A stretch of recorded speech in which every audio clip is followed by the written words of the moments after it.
Assalamualaikum warahmatullahi wabarakatuh. Pada kesempatan kali ini, kami ingin menceritakan kisah kelahiran Nabi Isa alaihissalam. Sungguh, Allah adalah zat yang maha bijaksana. Dia memiliki kebijaksanaan yang sempurna, yang jauh melampaui kebijaksanaan seluruh makhluk. Di antara bentuk kebijaksanaan Allah adalah Ia ciptakan surga dengan segala macam kenikmatannya, sebagai tempat kembali para hambanya yang beriman kepadanya. Dan merupakan bentuk keimanan kepadanya adalah beriman dengan para nabi dan rasul yang telah Ia utus ke dunia ini. Kita diperintahkan untuk meyakini mereka sesuai dengan apa yang diberitakan oleh Allah dan Rasul-Nya. Sepanjang sejarah manusia, telah banyak para nabi dan rasul yang Allah utus ke dunia ini yang bertugas menyampaikan dan mengajarkan agamanya, serta mengajak manusia untuk beribadah hanya kepadanya. Salah satu di antara mereka adalah Nabi Isa alaihissalam. Nabi Isa alaihissalam adalah di antara nabi dan rasul Allah. Berbeda dengan manusia lainnya, Nabi Isa terlahir tanpa seorang ayah, dan ibunya adalah seorang wanita suci dan solehah. Demikianlah, jika Allah menghendaki sesuatu terjadi, maka ia akan terjadi. Adam, Allah ciptakan tanpa perantara ayah dan ibu. Hawa lahir tanpa campur tangan wanita, dan Isa hanya dari seorang ibu. Maryam adalah seorang wanita solehah yang menjaga diri dan kehormatan. Berita tentang kelahiran Nabi Isa alaihissalam menyebar perlahan. Satu persatu orang tahu bahwa Maryam yang tak bersuami melahirkan anak laki-laki. Saat hendak melahirkan putranya, Maryam menyendiri di ujung timur Masjid Al-Aqsa. Firman Allah dalam surah Maryam, maka Maryam mengandungnya. Lalu ia menyisihkan diri dengan kandungannya itu ke tempat yang jauh. Quran surah Maryam ayat 22. Lahirlah Nabi Isa alaihissalam di tempat tersebut. Maryam menyepi dan menyendiri. Ia takut beredar fitnah tentang dirinya di masyarakat. Tentu mereka akan bertanya dari mana ia peroleh anak itu. Mana suamimu? Apakah dari zina? Siapakah bapaknya? Dan tuduhan lainnya. Ia takut akan semua gunjingan itu. Peristiwa ini sangat berat baginya. Seorang wanita tak akan tahan jika kehormatannya dijadikan hina. Maryam adalah wanita siddiqah, ahli ibadah. Ia mengabdikan diri di tempat yang suci, di tanah yang mulia dan kudus. Disebutkan keluarganya pun menanyakan tentang putranya, tentang Isa bin Maryam. Mereka bertanya, apakah bisa tanaman tumbuh tanpa benih? Bisa. Siapakah yang pertama menciptakan tanaman? Jawab Maryam retoris. Mereka kembali bertanya, bisakah pohon tumbuh tanpa air? Bisa. Siapakah yang menciptakan pohon pertama kali? Jawab Maryam. Mereka bertanya lagi untuk yang ketiga kali, bisakah seorang anak lahir tanpa seorang ayah? Maryam menjawab, bisa. Sesungguhnya Allah menciptakan Adam tanpa ayah dan ibu. Mereka pun diam. Keluarga Maryam adalah orang yang mencintai dan mengenalnya. Mereka pun tetap mempertanyakannya, karena timbul sebersih terasa di hati mereka. Lalu bagaimana dengan orang-orang yang jauh? Orang-orang fasik, apa yang akan mereka katakan? Manusia dalam keadaan Nabi Isa alaihissalam ini terbagi menjadi tiga. Pertama, orang-orang Yahudi. Mereka menuduhnya sebagai anak zina, karena menurut mereka, Maryam berzina dengan Yusuf An-Nazar. Kedua, orang-orang Nasrani.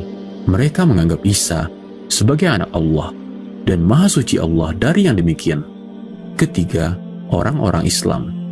Mereka memuliakan Nabi Isa sebagai seorang nabi dan rasul dengan mengimaninya sebagai hamba Allah. Maryam pun pergi ke Bethlehem.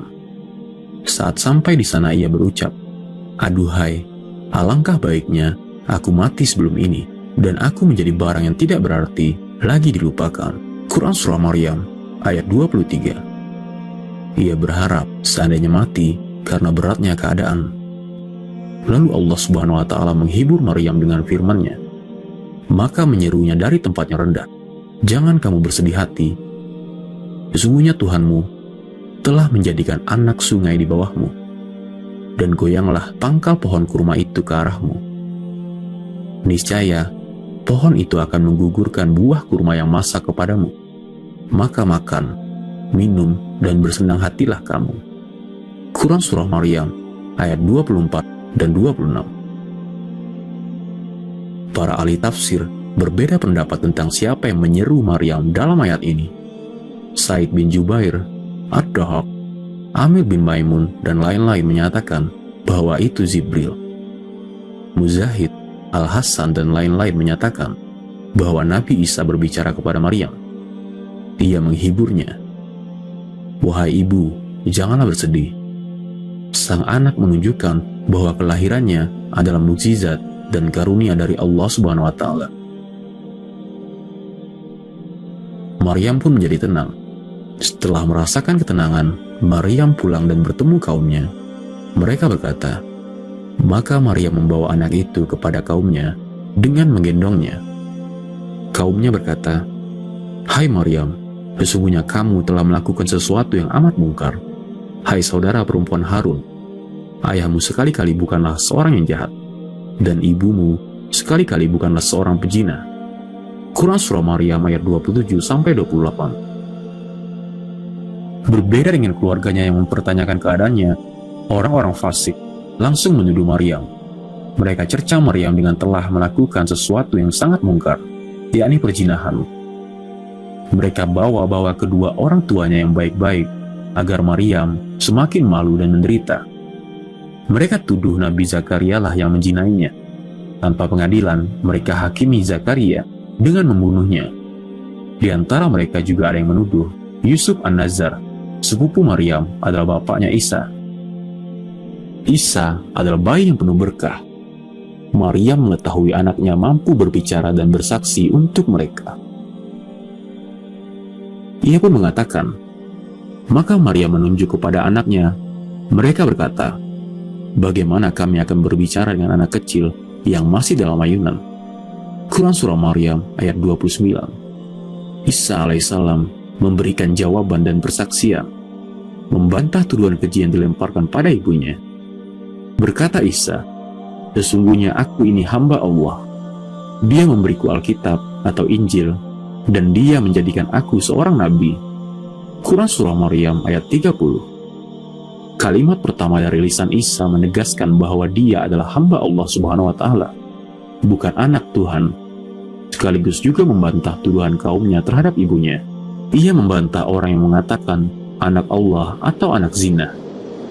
Firman Allah dalam surah Maryam yang artinya, dan dia menjadikan aku seorang yang diberkati di mana saja aku berada, dan dia memerintahkan kepadaku mendirikan sholat dan menunaikan zakat selama aku hidup, dan berbakti kepada ibuku, dan dia tidak menjadikan aku seorang yang sombong lagi celaka. Dan kesejahteraan semoga dilimpahkan kepadaku pada hari aku dilahirkan, pada hari aku meninggal, dan pada hari aku dibangkitkan hidup kembali. Quran Surah Maryam ayat 31-33. Di dalam Al-Quran, Allah telah menjelaskan kedudukan Nabi Isa alaihissalam yang sesungguhnya, bahwa beliau adalah salah satu hamba terbaik pilihan Allah dan juga utusannya yang memiliki kedudukan tinggi dan mulia di sisinya. Bukan sebagaimana yang diyakini oleh orang-orang Yahudi yang mengatakan beliau adalah anak zina, bukan pula orang-orang Nasrani bahwa beliau adalah Allah atau anak Allah. Allah Subhanahu wa Ta'ala telah membantah keyakinan buruk mereka ini dengan firman-Nya. Isa tidak lain hanyalah seorang hamba yang kami berikan nikmat kepadanya, dan kami jadikan dia sebagai tanda, bukti kekuasaan Allah untuk Bani Israel. Quran Surah Az-Zukhruf ayat 59. Kami tutup kisah ini dengan penjelasan Al-Quran tentang Nabi Isa alaihissalam. Itulah Isa putra Maryam yang mengatakan perkataan yang benar, yang mereka berbantah-bantahan tentang kebenarannya. Tidak layak bagi Allah mempunyai anak. Maha suci Dia. Apabila Dia telah menetapkan sesuatu, maka Dia hanya berkata kepadanya, jadilah, maka jadilah ia. Quran Surah Maryam ayat 34-35. Semoga kisah ini bermanfaat bagi kita semua. Wassalamualaikum warahmatullahi wabarakatuh.